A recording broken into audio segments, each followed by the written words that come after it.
Hey, Dr. Bret Glas, walk-in chiropractic of Cocoa Beach, here with a mobility moment.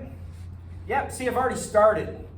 One thing that a lot of people want to do is spend a lot of time rolling up and down this roller. They'll do it on their spine, their legs.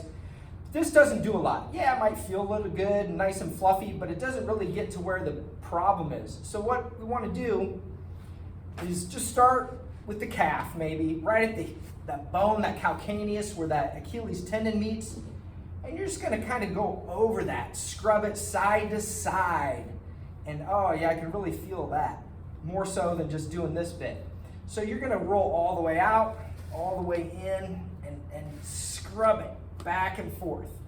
Not this, but we want to see this side to side.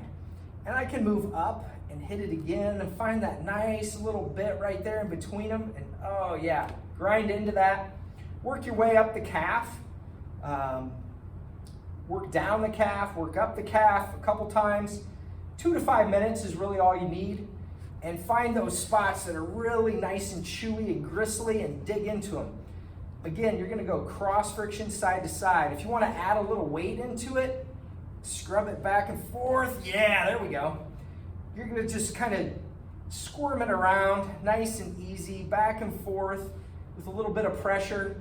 Just add that leg on top is really good. Okay, happy little trees, or legs, calves I should say, your little tree trunks. So scrub them back and forth, work up and down, but none of this just rolling. We want to go back and forth. Again, Dr. Bret Glas, walk-in chiropractic for Cocoa Beach with a mobility moment.